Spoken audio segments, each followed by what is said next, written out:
उन्नति के लिए मिलेगा।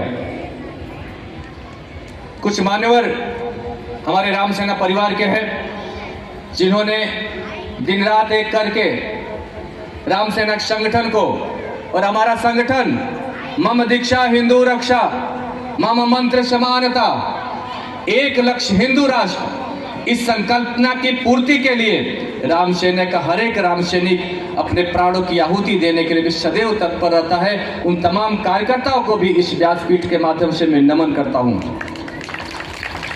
आज उन कार्यकर्ताओं के माध्यम से राम सेना अपने लक्ष्य की तरफ दिन प्रतिदिन हम आगे बढ़ रहे हैं और हमारा संकल्प है कि हिंदू राष्ट्र का निर्माण हो। और हिंदू राष्ट्र कैसा? जहां पे जात ऊंच नीच का भेदभाव ना हो। मम दीक्षा हिंदू रक्षा, हम सब में समानता हो, प्रेम हो, भाईचारा हो, सद्भाव हो। इस देश की सभ्यता को मानने वाले लोगों की संख्या बढ़े। हम उस राष्ट्र की निर्मित करना चाहते हैं जहां पे हमारे गाय गंगा और गीता का सम्मान हो। एक राष्ट्र ऐसा बने जहां पे भारत की सभ्यता चले। वही हमारा सपनों का हिंदू राष्ट्र है और उस राष्ट्र की पूर्ति के लिए हम सब आगे बढ़ रहे हैं।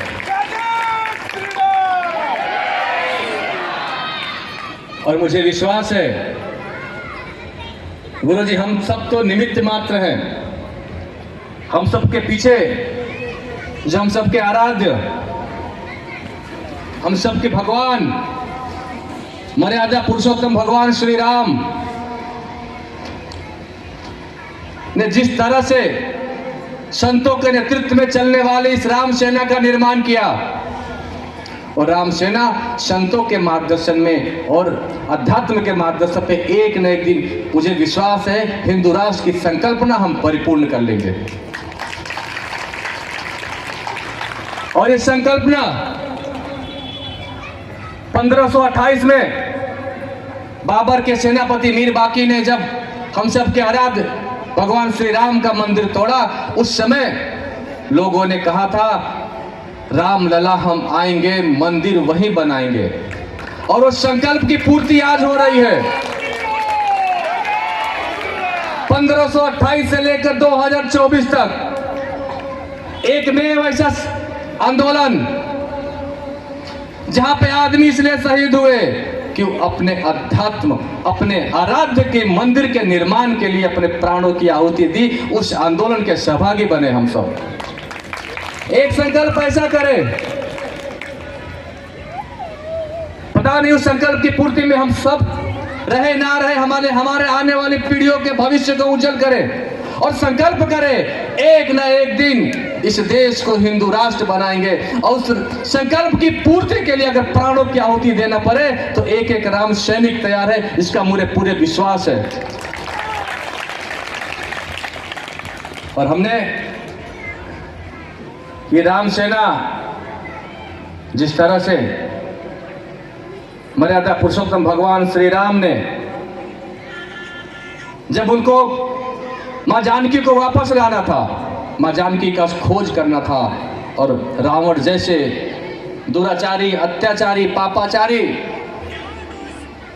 को पराजित करके राम राज्य की स्थापना की थी, तो राम मर्यादा पुरुषोत्तम भगवान विष्णु के साक्षात अगर वो चाहते तो स्वयं जाके रावण का वध कर सकते थे, लेकिन उन्होंने नहीं किया। उन्होंने वन में रहने वाले उन तमाम लोगों को एकत्रित किया, संगठन का महत्व समझाया और ऐसी सेना बनाई जिनके सामने रावण की सेना टिक न सकी।